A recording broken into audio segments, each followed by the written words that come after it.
asemu wo memu ewrade kasama ade nyina anye din kasama ade nyina anye kom ewrade kasa matumi nyina mra no ho ase kasa na yuefuom tumi mra wo ho ase ewrade kasa na emonsam ni abayfo won gina po anyone trimu ponyina enye kwa ewrade kasa why ewrade kasa matumi nyina mra no ho ase kasa yuri bubu kaniewe nyina hye wo na ase waso mra seti.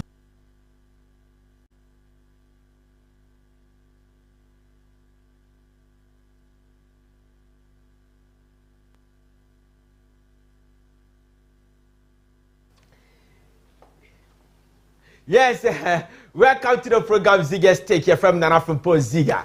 My name is Betra say copy say 2 p.m. bebo.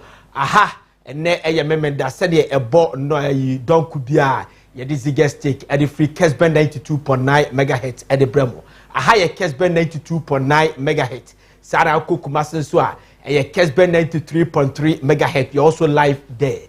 Afei DSTV channel 364, Go TV channel 121. I also see ye live. I feel Kessben TV so here live, and I feel called Kessben Plus TV, and also Asida TV, and also Obenye live. Oh, enche ye the Kessben Plus TV ebeba. Eti tamchuku mo amose mo tuni am sign candidate no tamchuku unu de Kessben ye ya na enkofo e follow. So tamchuku calm down.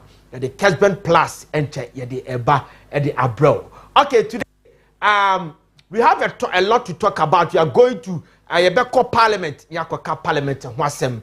I wouldn't say the 9th Parliament, a normal SEC, the Parliamentary Board, and a normal SEC or Parliament Nano, and then Yebeka Wasem. Medica say the veteran, it's a waste of money, it is a waste of time, waste of energy, and waste of resources. I said it over the weekend, and people took me on. I think that I have to get time for you to understand the reason why make us say until say no, then the vet should be scrapped. Okay, we'll talk about it. Okay, Madam Gifty Clenham, as also a defective at the National Democratic Congress, lower Achem constituency. Obeka say maybe no a member of parliament, or a member of parliament to her for 2 terms. Yes, 2 terms. And NPP bar power and another down Kufuado a man opportunity to serve. Now it should be by Adia and then my menu could deal and Chamatiachi, I feel Alan cutting a party officer. No, I wouldn't go back to NPP beam or bad National Democratic Congress. And then you beat me a film and you back Wasem. Okay, the new Patriotic Party, I have already said it, and I will say it again. It's a new Patriotic Party. Almost a committee. Almost show me a new Patriotic Party for Lusu such a heavy what your friend say 2024 elections no and no me medica said the committee ni here. It is also waste of time, waste of energy, and waste of resources. And also so make change at the actual at the quality at the committee of Dumano ehu here. You're from Nana Frimpong Ziega. After appointment of President Mahama Eyeno and Kofobi be able and so now one of the campaigns movers and shakers of National Democratic Congress. Yaman appointment, but and Kofo and no and Kofo able no is appointment or no one appointment no a catch a mixed reaction. Ama the NPP sympathizers and as supporters no ka ho asem say sa appointment na dey buy any day. In fact papa no as say okoda more than that. We'll talk about it. Any appointment yes o man panyin ne yere and na appointment no omo di release about say o man panyin ye the first lady ya maame Lordina Bahama was say appointment e ba no ne nsanum bi and ye be cheche nkofo so ya mo appointment a nkofo bi so hye ba bi a omo pesi e bobodi no ene ye be ka ni na e wa ha say. Okay, but before that, today we will do a sit-down analysis and also the screen analysis. You're from Nana Frimpong Ziega. Before, you better Mame Kamfo Power Specialist Eba Hospital and Famao Power Specialist Eba Hospital. Some country say we will be a compound in the minimum. No, or the one or the fathers asisu and now 1 year. I feel never and now 5 years, 10 years, 50 years. I can say to or gym. A block on the airwaves ohome apie afi sometime home cry din o how to atwa enko ba bi me emfa sekan emfa ntum nim fa ko power specialist eba hospital or better te ediama power specialist eba hospital better te ediama first be kan to sciatica obi sciatica etiti wo biaro bomodia the fabra power specialist eba hospital na ko fa sciatica yaresa e de ba Ghana kan nti ho won tom fom emfa ko ba bi emobi emubu fangu ho fa ko power specialist eba hospital ne trete mfama afo kidney problem or brebo problem fa ko power specialist eba hospital better te ediama afo your ba fibroid etito ama yefuna ekese ukoyi 2 years na saba 2 years na saba da bi di kwase esa fa ko power specialist eba hospital ye ba bo adura be na ne fibroid ni na asa bo adura oyefu na ekese no ni na ba twetwe ama abegu shape num kaba ama osusu apa ontoma pa efra ye papa eba mu aduro afa yare bia mo na mutu ni din the last stop na power specialist eba hospital hwe echi akoya ye wakabenya ufri kwabenya eba pokuase a ye won sabonkum so osu besu power bus stop ana ufri pokuase so kwabenya ufri pokuase interchange no kwabenya ye won sedifa so eno so osu besu power bus stop kuma se ye just opposite the Jasmine filling station eno no wo Yase and attack radis your energy estate. Friend number is 0244 544 422 0244 544 422 and 020 0383 020 Breaking news for after your time 10 minutes. As you have for more time 10 minutes. You're okay. Now let's start the journey. This is Samuel Okudjata Blakwa is the Minister for Foreign Affairs designate. I'm told say yeah endorsing. She say Menoka say or your Minister of Foreign Affairs, and of course this is Mr. Afenyo Markin, a majority leader of Parliament, and also the ranking member at the Matter Appointment Committee of Parliament. Okay. Now over the weekend, now me can say a normal CC Parliament and tokwa aba. Now ko Parliament vetting. Na ntokwa nkofo fankonya nkofo ye bubu tables ya se microphones any ade any normal since you started vetting last week and normal sisi na no na make say vetting no ayeye no after 2005 Ghana yenya vetting papa biada so until say the baba Ghana for who the reason why yes vetting no sse scrap vetting no SSC de Article 78 no because they say ye constitutional review.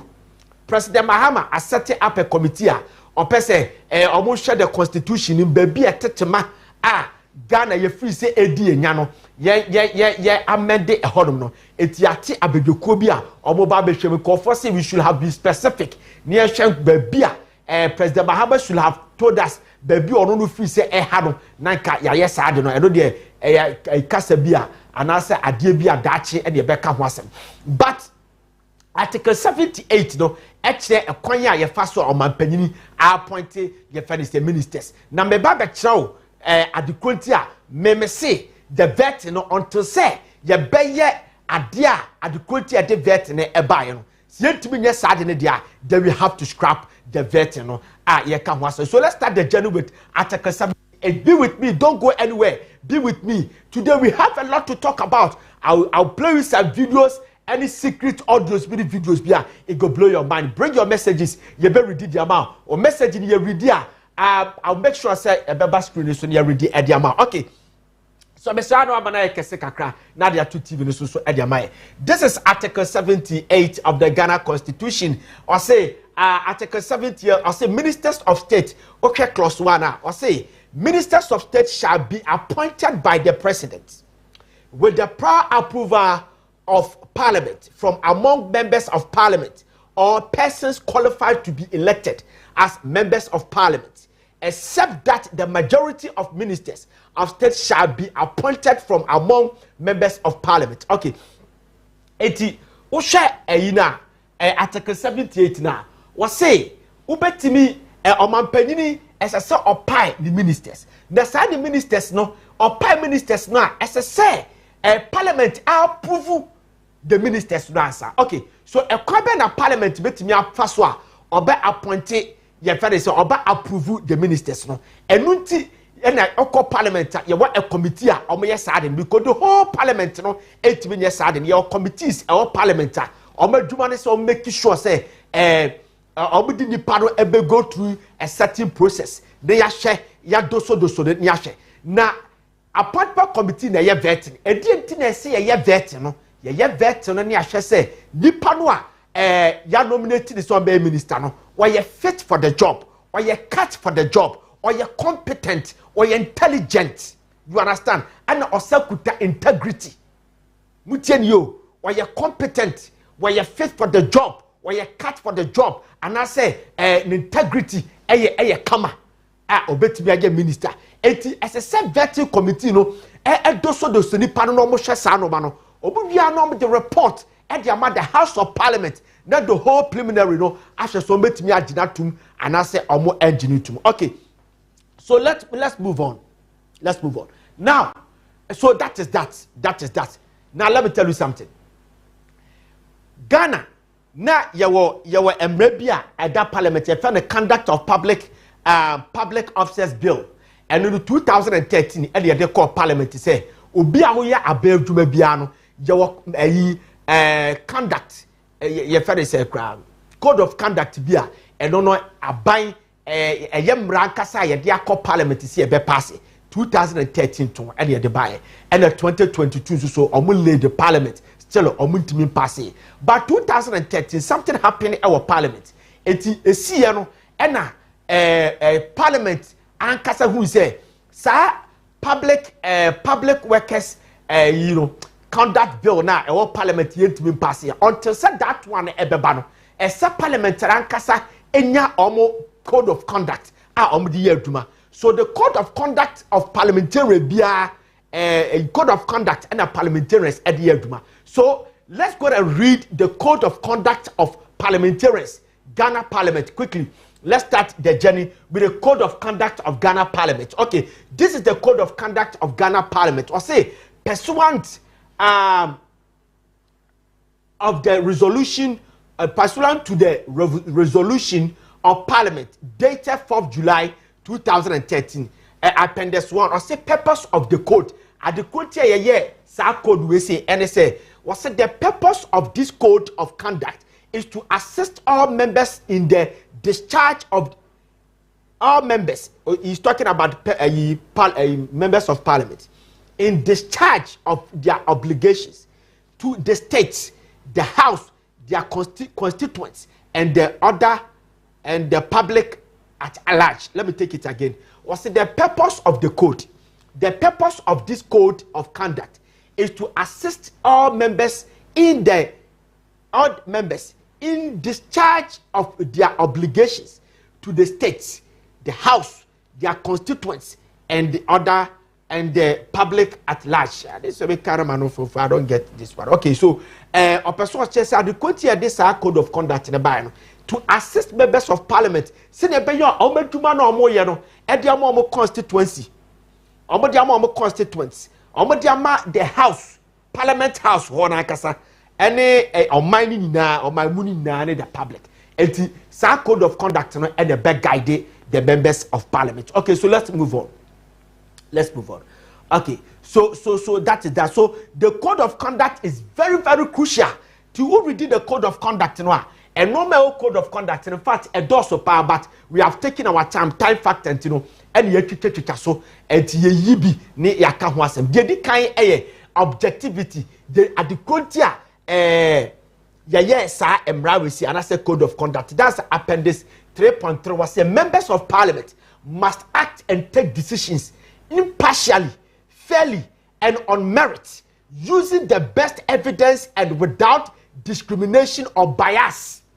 We tell you, what say members of parliament?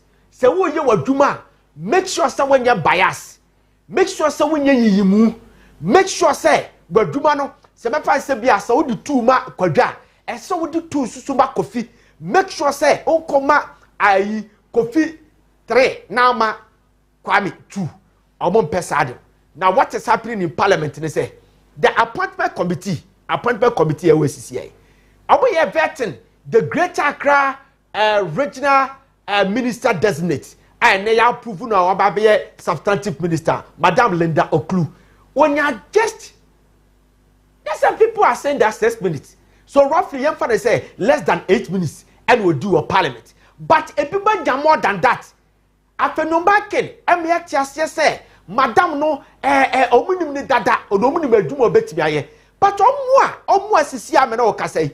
Ya omapeni mahamba, abo budini say, omunya members and I say omunya ministers no. Omuni na most of them, nipa bebi so bet me aye dumano. But adentina, obi yetimi vet to obi 10 hours. You be to be there to be 6 hours, 5 hours. No, obi 8 minutes. Your father say just 8 minutes. Yakaya say, oh, you say, oh yeah, a dumane dada. It will kind the objectivity now. Was say Parliament must act and take decisions impartially, fairly. It is so fair. So the appointment committee, no, impartial, impartial job. You understand? Omunye impartial job, and they are not fair because they are not giving all the nominees, a fair treatment. You get me? They are not giving them fair treatment because what catch me say ni panu ni dada. Eti obetimi aye adumane ye fa ne kwa sami previous as we din yampra sam wo baabi sami nyame mane masa wa kulipa wo baabi ena ebi obi to no ne yama ne sa document no because appointment committee for no so mo kasa ebi omo ye aduma na no obetimi text o mo say sa osumasi na wa appear before mo no say na wa ye eti nipa ne timi the questions kwa to ho ebisa sa nipa na sam eti what deprive a lot of people yet me scrutinize ababa wa ne ye it is so kasaya ki Ghana for the judge say or qualified to be a regional minister or not, because the reason why Yama appointment committee or Kwantuma Ever TV so I'm the public your friend say public accounts committee or TV so if you say people have interest as a some by judge, that is that. Okay, so let's move on. Let's move on to another appendix. Okay. Quickly. Okay. This is integrity. Appendix 3.2 was integrity. Was the members of parliament must avoid placing themselves under any obligations of people or organizations that might try inappropriately to influence them in their work. They should not act or take decisions in order to gain financial or other material benefit for themselves, their family, or their friends. They must declare and resolve any interest and relationships. Okay, so okay, appendix 3.2 now. What say? Members of parliament and making sure so our integrity be yeduma. Na omo ma enkofukuo bi organization bi anipa no wom aduma bi a woye influence anase sikadie bi anase obe benefit adie bi a obe benefit direct influence waduma na we. So let us take it again. Now let's take it again. Okay, so this is the integrity. Okay, let's start it again. I'm saying since 2005 we have never had a very good vetting committee in this country. Was say members of parliament must avoid placing themselves under any obligations of people or organizations. People and or organizations. Okay, in 2008, MDC won the election. We won the election. President Mills in 2009 make appointments. Some of the appointments be and they say to say the neye huye. Na appointment ni bi wo ho no mo a assemble ho. Ebi ni say Owura Victor Smith. No the minister or Eastern region. Owura Victor Smith appeared before the vetting committee, and the vetting committee for now are members of parliament, including the majority and minority. It will appear before the vetting committee.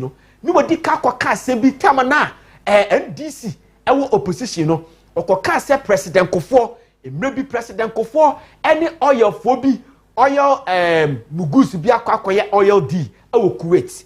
It will koye oil D ne ama ekaba na ekano 5.5 million dollars. And now on my penny Kufuor $4 million. It's aka $1.5 million.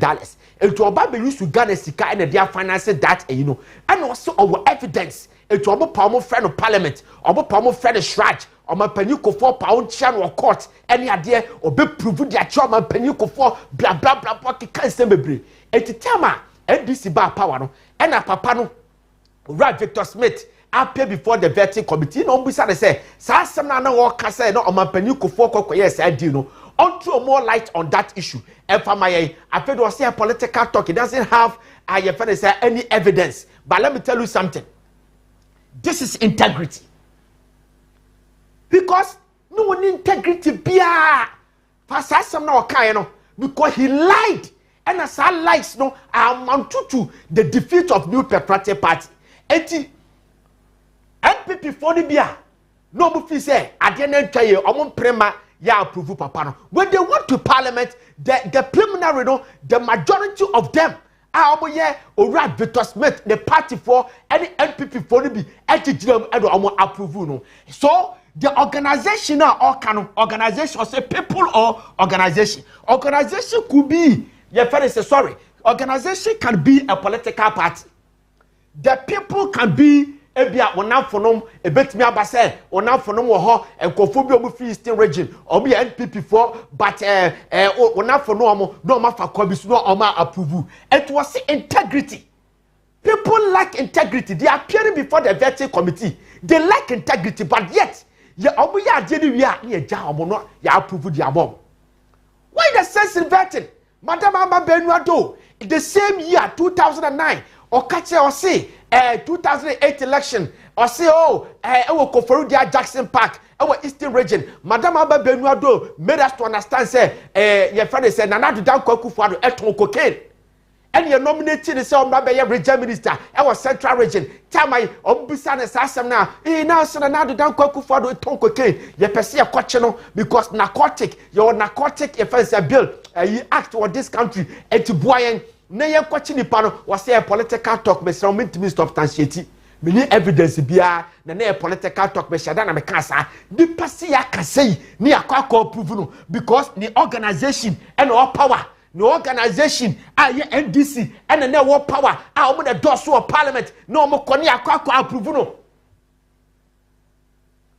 so you wasting money you wasting omochi allowance you get me. Oh no. Ora Fifi Kwete appear before the vetting committee. I'll say President Kofo ato Ghana. Your friend say a gold reserves. And he appointed as the Minister of Agri. Yes, Minister of Agri or something. And he appointed yes on country or say Debida. What's the mean to me? Many evidence be. So why then do we still have to go to this vetting in the first place? Ora Hamabua appear before the vetting committee. Okoka semiri fa nanado dan kwakufuado ho. E no obu bisa ne asem na okafa nanado dan kwakufuado ho no. Na etesei wo se mo fan cheme. That is why you honest. Ofi se asem na okan no entwaye. But o hwe the manner any remorse papa no show ye na o integrity but o hwe masade no and send integrity and o pacho o so pananado dan kwakufuado and Ghana facho. Ye fan cheme. That is that. So the integrity, people don't have integrity. They appear before the vetting committee. Omaki can sembi enim, but yet the appointment committee and the preliminary, the whole parliamentarians will approve that person to become a minister. Obia will chantro after 2005, 2009 year will be, 2016 year will be, 2021 year will be, and a few years will be. So a DNTNS here vet in the first place. Let's move on to another one. Okay, let's move on from integrity. So people should have integrity before ministers. Okay, let's move on, please. Your time running gidi to say red December no. Yeah, let's move on. Okay. So the next year, the honest, please, let's change. Let's move on. And I just answer that here review messages quickly. Because that is that. And people don't have the integrity, but yet Obaba betra honom ni akache di pare say oh wa qualify ye fanye. Mr. Amos, let's move on. Okay. So this one is honesty. Members of parliament should be truthful. Members of parliament should be truthful. Now Kwame Agbaja, minister for roads. Now yeah better no. Ena omu doso no. Wase na do dan Kwa Kufuado. Ese wa 11,000 kilometers of roads. And it's never true. And you're correct. But the abino ayano aye 637 kilometers of roads. And we 700 kilometers. Asanso Boachi was not there. And Asanso Boachi came to parliament, on the floor of parliament, to dispute that. I was expecting the minority to do a whole press conference on it. But the minority for the moment, a whole book at Trese, Nanadu Dan Kwa Kufuado, aye 11,000 kilometers of roads. I call 12,000. I think what Asanso Boachi says is the 13,000. But the panel of road minister, no, I'm only a ranking member for 8 good years. Our contract be a bino, road be a bino year, any contract be no, the person is privy to it. But I know about better the vetting committee. What it is never true. The minority, as a somewhat day, more data at the back. Number catcher is say, also providing the data when to me, send the paranuka some more play. Na ya endorse no because momo minority no moya minority etubetimi ayimu ho afrim say because the man was not truthful as the code of conduct of parliament na eka no onya honest se mo so na monya honest then we should know. You understand? But man kashe because mo pampano bunu somebody ni gidi a ebedu maybe no na ebimu kwa kope rose e dia come constituency mo kokopa a hwa na manya so pa festre santam na ma jado na okọ. So we should have known this issue. Obviously 13,000 kilometers of roads. Let us do 11,000. But the panwa or not a ranking member of every contract and buy same beer or you privy to it. Baby beer rose be privy to it. And what catch us at your wire no a 637 or 673. I fed or sassy munya rose to be an emum rose libu high I ended that baby almost a call retaliation and on cajon Jamaian for 40 and 673. Look at this. Let's move on. Quickly. Okay, let's move on. Okay, gifts. Was say we a member of parliament. Was say a member of parliament shall not accept gifts which might reasonably be considered as given with the intention of influencing members' ability to perform his or duties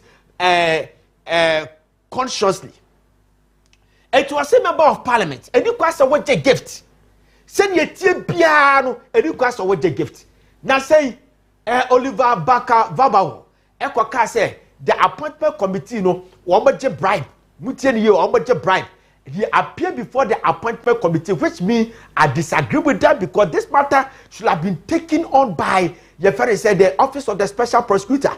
Nanka the parliamentarians, the appointment committee were against the Obama because why I accuse you no and you won't have a friendly panasano no be accept. So Obama appeared before them and he said that I'm sorry. We need evidence to back it.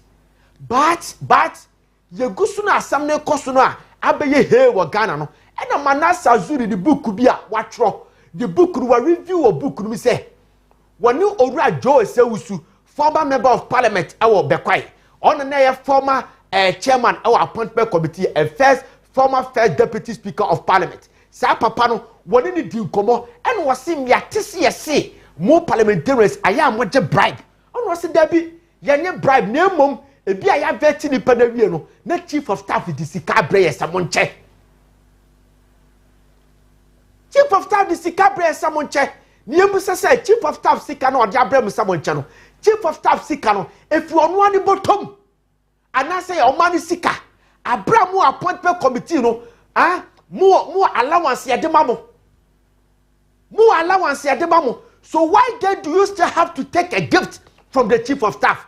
Because at the quote bet me influence what do man say o man pani bet me ya reshuffle e bia no man pani pa brantie bi ama dole send the pana ba be minister and mo determine say send the pana mo approve no enti mo kai say chief of staff ye vet mo wia mo vet wia chief of staff eta di sika bramo a chief of staff bet me abeka cho say me sra mo nya ne bokobok mami me wia bi di sika se be bro e bet me influence so ebia na sika no bo do say we say on the highest when ya 1200 say na 100 cedis I don't we are not interested in that obi bet me aka say okay ebia chief of staff sika no ode ba no ebia na ebu be yedu enti mo me anya we ni bokobok it can influence your job whether we like it or not. So why then do we still have to do this vetting? Let's move on. Okay, we all see honor and dignity of parliament and the parliamentarians. Was a member of parliament shall conduct him or herself in a manner that reflects creditably and so obey. Okay, let me take it again. Was a member of parliament shall conduct him or herself in a manner that reflects creditably on the dignity of the house, and not to conduct him or herself in a manner which could reasonably be regarded as bringing his or her position or the house into disrepute. Was so a member of parliament, make sure that when they outside and in parliament, and make sure say a deep parliament, a dino, a bema, a deep papa, a betty deep papa, a diama parliament, a betty deep papa diama wankasa, any parliament. Okay, what happened our parliament a day before yesterday? And call for table, and call for the akonesi table so, and call for kuntokwa, and call for bomb, call for minim, alasa tamporini. Roxy Dafiama po and Toko Kuno Parliament, no, and then the whole world is a Ghana Parliament, Ghana Parliament, Saubuni Omuhuni, Ghana Parliament, Yasia, Ghana Parliament, Omunyadie, Ghana Parliament, Pentoka, Ghana Parliament, the Duomuatam, Ghana Parliament, I say no ma. And no, one more day, Ghana Parliament, no, they have brought the Ghana Parliament, no, into disrepute. Through vetting. You understand? At the prior you are vetting, we are not getting it. One, people are taking gift. Yes, a parliamentarian should not take gift. Two, the objectivity no idea vetting your financial integrity and comfort and like integrity. Yet we allow them near approval of yes, yanko. It's you wasted time if we say vetting, vetting. The vetting is to make sure that the party could integrity. Or better me a dumano.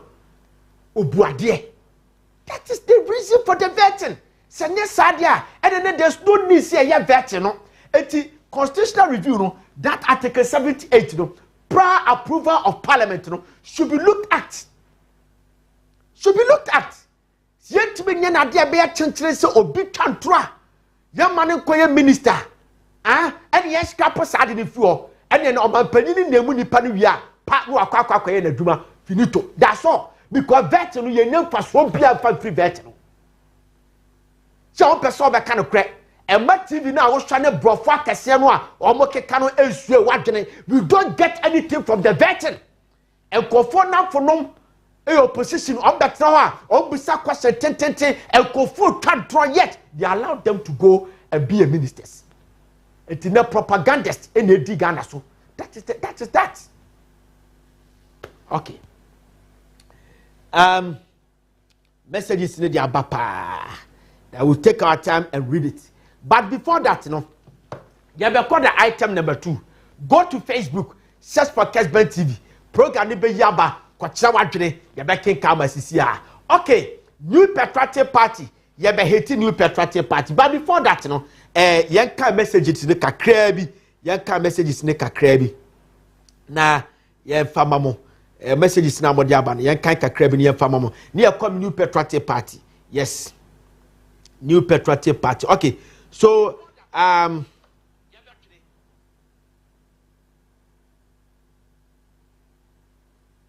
we will say Aloga Osman was a massa. Honorable Amabua did not apologize. He said he make a reference about the outcome of the election. He said it is never true. It is never true.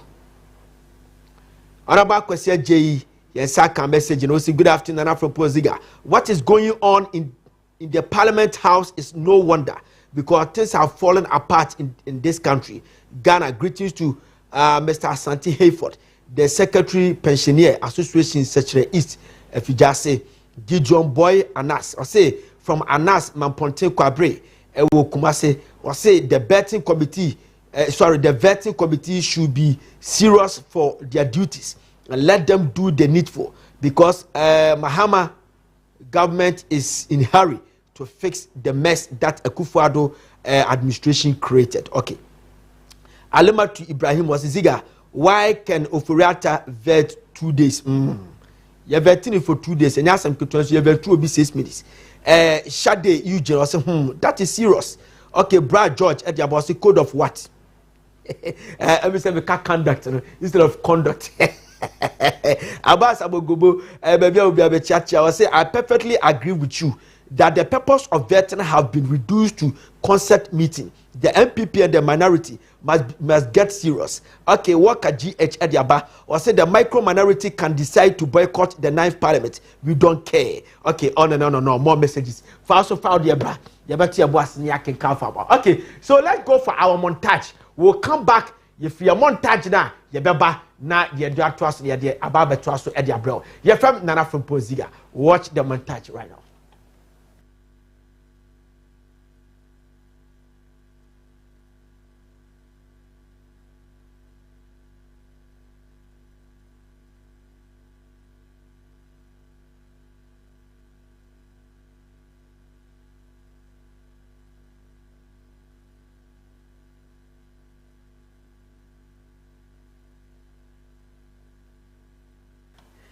All right, and welcome back to the program Ziega Stake here from Nana Frimpong Ziega. All right, Ebrasu said you did the second part of the program, Eddie Bro. We'll go back to the screen. Don't worry. We'll go back to the screen. Then we'll talk about the appointment and confer and in your home. But you see, New Patriotic Party time Omulusu election, no. Professor Michael Okoye. Can we see Professor Michael Okoye? Yes, Professor Michael Okoye. And say and the committee almost set it up say Professor Michael Okoye committee no and go round normal share adequacy of my New Patriotic Party for Elusu election. This is my take today. Yes, this is Professor Michael Okoye, former member of Parliament Dome Kwabenya, former Speaker of Parliament. Yes, Professor Michael Okoye, or you try or you said President 2007 NPP for Antoine Manon on and on. When him depart Osheli books be Ghana politics. He cannot write Ghana politics without Professor Michael Okoye. Okay, so this is my take. I have said it say NPP for committee no matter. Seven impreduasa. Me mu obi animtia ba seven mfaso obi aniso. Tie mu tie ni. Me for me, who be sami ameka choice mfaso obi aniso. Adequacy committee no mfaso aniso ni say in 2008, NPP lost the election. I will form a committee. Committee no report a buy. Echeche no maybe an somewhere. Omuye ni now about 2012. They lost the election again. You understand? 2016, Kessben report. NDC for Elusu election 2016. Omuti Kessben report. Kessben report the buy. Omu kashe. But members need to normal somewhere the party executives okoha and the ho. But you must see I said the Kessben report and the result in the 2020. 2020 they lost the election. 2020 NPP won the election. But omu who say election omu winning no. Omu ntimi winning the senior omu panel. In fact they had a hunch parliament and the NPP for set up a committee despite say omu winning election no. Omu win election, omu set up a committee to look into your family say a kwanya omu fast omu ultimately winning massively just like 2016. And the committee report at the buy. Committee report the buy no and then I guide you omu 2024 yamu the call election. But they have lost the election. They have lost the election. That is point one. Point two. The party executives no more no and one more. Obenya the first hand of the report na abano.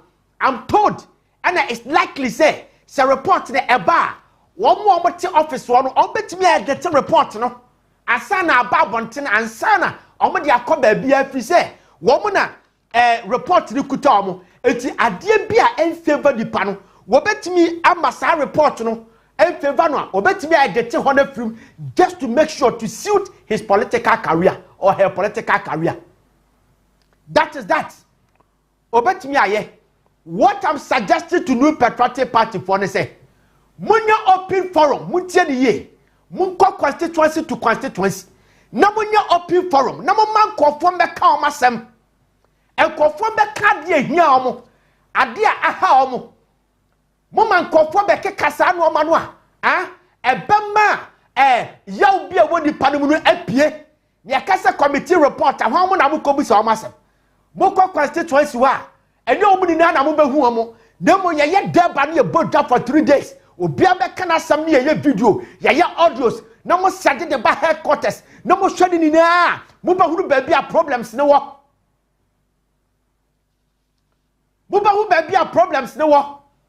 because New Patriotic Party wo hia ye fere say committee and wo hu say owura Canada Japan asem wo kwaka say oni baumia pre no ye be bribe ni $800 million abrana that time Ghana IMF anomoko na IMF ye kwa IMF ye pe $3 billion wasi $800 million ya bribe no eso wasi wonye oba be kama Ghana foni na ati committee bi anfre no discipline committee bi anfre no sa no ma ne ka hu bi wo hia committee ni wo hu se eno ka hu bi na ma mulusu ye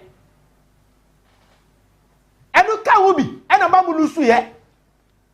The other time I went to Koforidia, I spoke with some people. They told me, say, the Canadian Japan, some more kind of, or if say, and the crack, it's near Bravo Canadian Japan, there, there's no dignity and integrity in our party. So they wouldn't vote.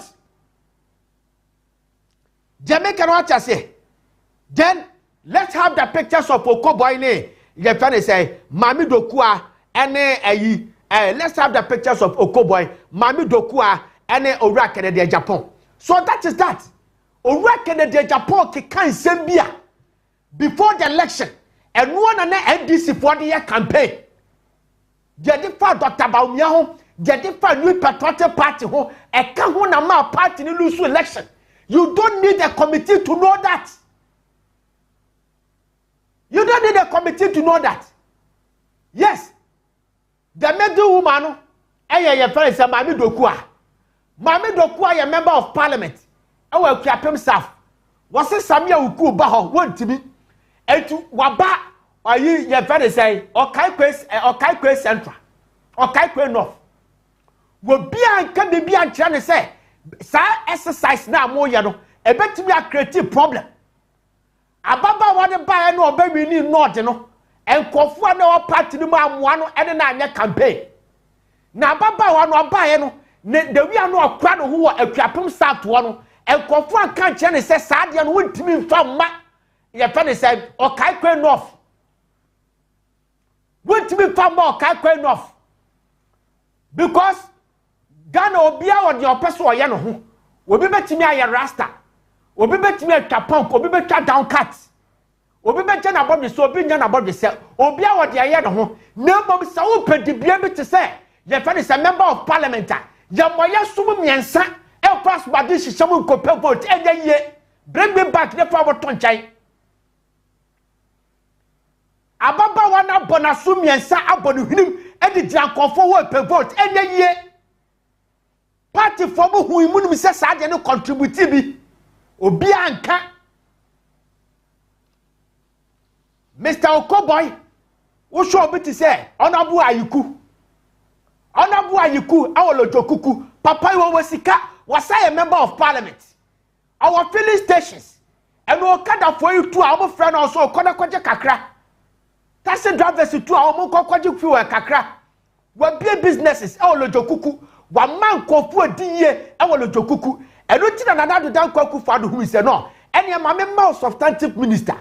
Now, so said a bayer, Mubaya Dua, over to be a coco compete with them guy. Your mama by a health minister. Okoboy Soria, or Becom a Hawk campaign, or Soria what I can radio stations and why campaign. Meanwhile, Lojo Kokune and Puano phone in Nano, Wamaka language, and to other boy you kusoria, no so to Abono, or Bono FM. Abono FM for Kaga. People were complaining, or Koboyan Pentie, episode 3 says, I can't party, no, I can't radio stations, no, and the better than about power. Would you be awesome? We hear committee work with Sadiano. We hear committee beyond work with Sadiano. Now, Mofa John Board the picture and Fantos and America with Jam. John Board the picture and Tosun America of Fancham. Yes. Ora John Board, a former general secretary. At the Medmi Petrate Party. Now John Board in the time as a general secretary. And no who is there. NPP communicators. Because who call constituency BR and the police station BR, your communicators.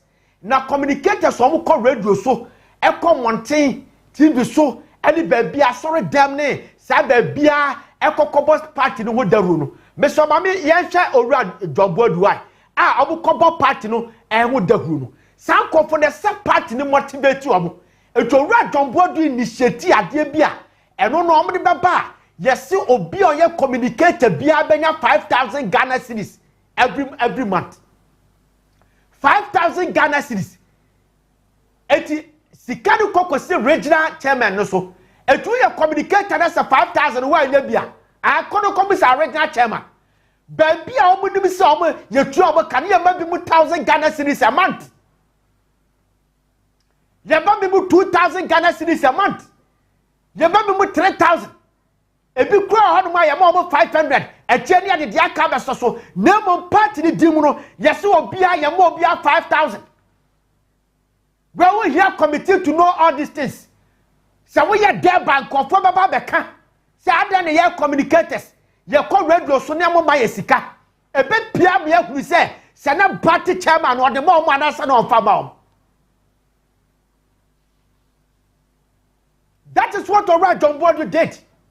Now, demonstration. So, communicator behind 5,000 Ghana cedis. It is carrying 50 million. And to communicate, I would tell me. We had people in this, I would tell me. Now, your communicator, my main country. Near see man to behind 5,000 Ghana cedis. So, 5,000 on one second, now one sanka. So, one sanka from me. One sanka from me. And I go to Facebook, search for Nana Frimpong Ziega. Who Nana Frimpong Ziega me de Bayern Munich and I your parents have status. Okwa catch me on me message. Call me message, natural message Fabra. Me reading no ha. You bet chase says the carry the amount. Alright, John Board initiative sadi. That is that. Now, Mate campaign team no. Na Ora Dan Kwakubotwe why me hunipa. Ora Dan Kwakubotwe was a campaign coordinator and Parliamentary as the chairman of the campaign. Muntian ye. The chairman of the campaign. Muni na musumu say before abaya appointment no, we didn't pay me be cabo mo abaya aduma no. Let's go and see Ora Dan Kwakubotwe and Ora Parliamentary. Before all this idea never hear Juma no, and some we have research now just said the pandemic so bet me a Juma because I buy crown president to crown so I appointed deputy minister. Joy and say was say Article 79 was the president may in consultation with the substantive minister no bisa say was me see am de ba no bet me na ya Juma be person me appointed as a deputy minister or power your power nya badu obu no. Obetimi akasem pese me approach you as a deputy minister. Obetimi na ya adwuma. Na akasem betimi na ya adwuma. Then they give you a go ahead. Ora Dambote. Onu apare ansa na omo nka. Fa mo bra na nkofo hwe omanim. Ora Dambote no apare ansa na omo nka. Because in 2013 Ora apare ansa na ya majority chief whip. No a majority chief whip. Minority chief whip. So 2012, omo ba no omo kwasesa oru apare ansa de oru Dambote Kwakubote honorable ebaba ya minority chief whip. And to come down one time. The side department no aka ba omu so omo kokon ya adwuma. appear somewhere campaign, we pray we are egoism. How can you move forward? You don't need one here committee to know all these things. One here committee. One here committee in one yasadi will say, "Mena me catch them."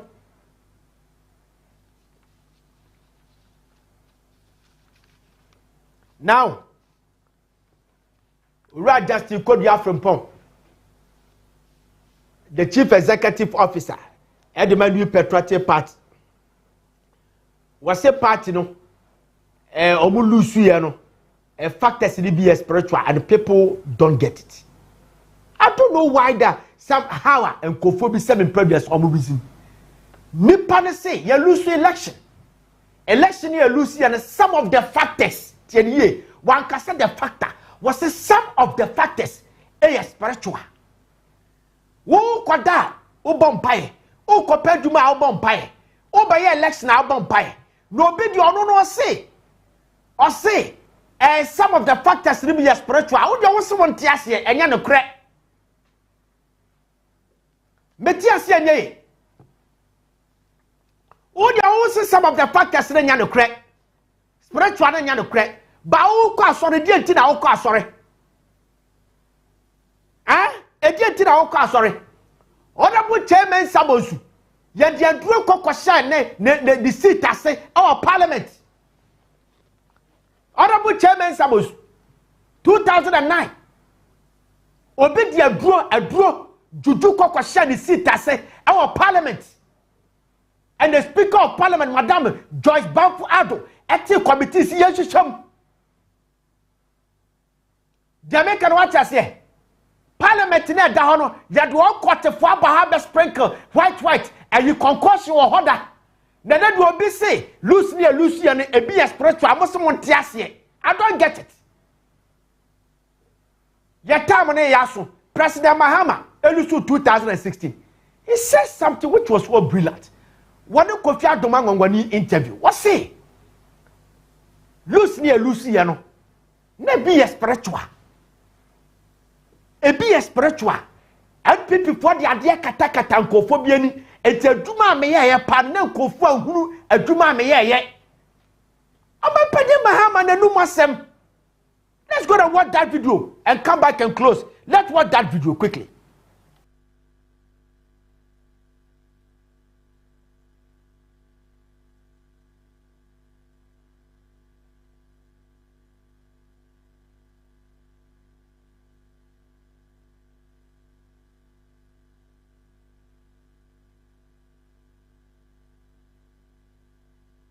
Kessben 92.9 FM. Kessben 92.9 FM. Central for you infrastructure we Mekaya Bram called digital center. One should then miano papa bia until me damn it drew her my passport. And say, hey, no way in see her. You did well at infrastructure. And you're banning saying a young one yet to tear. Is it to say Nagana for any and a year share and focus on a call and see a man and basa? You see, make us physical and spiritual. Physical, they say, some reno na propaganda no a dorsal. Na union MPP for there was a deliberate propaganda say omu gumi hufi. What I say, to be a may be a share and run a make Kaswa interchange na sem. Kaswa interchange no. Bridges Miasa. Aside from Bridges Miasa, no, you see new polyclinic, brand new polyclinic, Emma Kaswa Prodiano. You see schools Miasa for 3 communities. Any year a crying fee Kaswa Equa Masaman. It is a Ufi Kaswa, Nasa Ufi Budumbura, Mana Winiba. Now pursue Kumasi and Abibia. It's also a Bekofa Bekala Paza for Chimotano. Udu Kaswa money left her. Ubepie Amasaman, Ewo Kumasi Kwano, so no ako bibia opimia. You bear 21 kilometers, sa kwano. You go Sukota, bridge be woho, river be woho. Almost a brand new bridge over the river. Omutunsio, Emma 20 something communities, Emma clean drinking water. Into Okasa Kaswa interchanger, and yet bridges no one. enyoma eka ho no edoso enso akofa do kohwe osika so ama inflate cost no because ohwe bridge no kwa adena e was a interchange nebo ASA what I say but eno you just one example enyoma bebre say menemere yafa World Bank sika $100 million in the Kogu Swiss Bank mu me see hotel wo Dubai me ships wo Tokyo harbor and it's anyoma no what I say enti eno you on the physical and almost share that say mo bumi hu fi but then person confirm so to call Burkina I confirm bien to because and also has been a campaign and confirm bien to and baby they don't even understand the project but with them I mean we that's on the physical then on the spiritual what I say I told them yeah and you met me see we ye bibia ya kata ni pay bibia wo ye and so ni pay bibia wo ye no it doesn't please people and the President Mahama catch and you because so President Mahama catch was said 2016 dey see and nanya normal okay dia mu hele na but ayi MPP asofo no mu ye adwuma MPP asofo no yade but ane de obi ono ne ye general secretary dey catch was say factors near the lose election e be a spiritual dey also ntiase but me wa wo ko election no what the bob what che bob mako 3 sa bob miensa na wo che no bako eso bako dantamo na bako yaketwa nipa miensa na mo contest nipa miensa so na e contest na kire sei na kire sei na kwaku bonsam ekoka no onua FM waka the place say wakwa ya duro dia new patriotic party they will lose the election. Let's go and see that script. Breaking news for funny time. Befa be 2 minutes be account here this year. Let's watch that script quickly. Nana Kwaku Bensam, he said it. Say on your FM, or can on your FM. Was say, wakoya duro and the new patriotic party. Ya tu abadu mi yano. Meteheya baby abiti uko kumasia. Nyakwa brother man in the komo wasi wakunentwe Mako 6 to make sure say NPP will lose election. Yes, this is what Nana Kwaku Bensam said. The American watcher said, was it Kwaku Bensam predict that the NDC so one will share TV you know what Nana Kwaku Bensam said. Then after the election, listen to what Nana Kwaku Bensam said near from Tuapo, near from Ponsia. What Nana Kwaku Bensam said after the election. Your front top was go and look, let's watch that video. Watch that video. Mr. Minkata, there 4 years, it's just around the corner. And I'm catching Bomia, Mr. Bomia, when it's amount to Mudim. I dear Munia Meno, Mudim Bomia to say, I'm by man is with you. Opa from a TikTok page, what I do. That is me. Wouldn't say, yeah, campaign. Me come and check my own pocket money. Opa make my cooperative the bank statement. Nana day. To do sacrifices, said the party will come power. Then choose about boy say Nana. Then choose about maybe a 120 Katipana on the last president elect back madam got 126 million. Hey, what's the hey? Your own pocket money. 8,000. 9,000. More by ya dinner, the young bear drew the diamond. Maybe a spiritual man because me quite sorry. Me just sad ye di. Ebi a nantwe maku 6 no dey sacrifice na che say e ma ni pampie kotwa ba be dan wo. Ah wo be dan wo. Ye physical ni a spiritual it's a fact. Wo bia bom pa ya wo kwa sorry bia no ese sam gidi. Eye possible or catch you say asofo bia wo yi wo mo ma ye eye ne kure. Eye ne kure. NDC asofo omo di yie MPP fo omo pa no asofo no matwa omo ja masofo di bini ye fe dey say ayu oru akranche ankra baby oya asore no baby oya asore NDC for the man ehon na still faction me papa ayi Archbishop Duncan Williams baby oya na asore Spenters Road ehon no eye President Rollins and the man no you understand.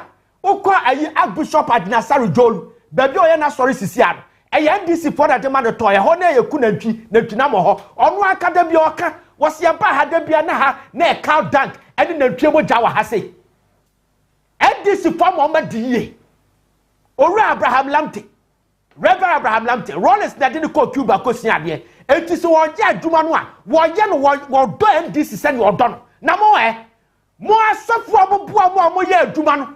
Mother, you are mamma, buy ya, more NDC for an Amosano Omonam. And number 2 major. Ah, and number 2 major. Azuka, no, this NPP. Delta Force no come. And no way, when you move my. The American watch I say. Oh no. Omni na you muama. Ya da mo ase. Ye brenaso kache bedu eba. Na nyame ya adomo a ye beto aso. Simple like ABCD. O ma yi muama. Asofo na yi muama. Mo yi o ma nto o ma twe o mo ho. They are not working. All right. Ye from Nana Frimpong Ziega. Na ye ko amaka che bedu abasisi a. Na Reverend Bedu Kobi aka asem bi. Na ye di tu aposisi a ne yakọ. Muntie audio ni ye na me ba no antime nka biemu a. Nyame ya adomo adasane mesa no mahia biem. Reverend Bedu Kobi aka asem bi. Bra Justin Kodia from Paul Kasai no. Bedu Kobi aka asem bi. Listen to that. Muntie ni ye. Na sofo amusisi wo mo no. Reverend Kofi Amponsa Ezra, why NPP ni na buafu baumia, why campaign ti NPP. Yenu asofo bebrebe, mo ba no mo bomb pa ma mo no, e na mo pia mo gu baabi na mo kofo omo ye NDC fo na adebia wo didi no, omo de kabrofo. When we hear committee to know all these things, I'm telling you. Tiasma Reverend Bedu Kobi ekai. Mo tiasma Reverend Bedu Kobi aka tie. Now let me say this because of my work. And I'm using it to talk to the opposition party, MPP. Their general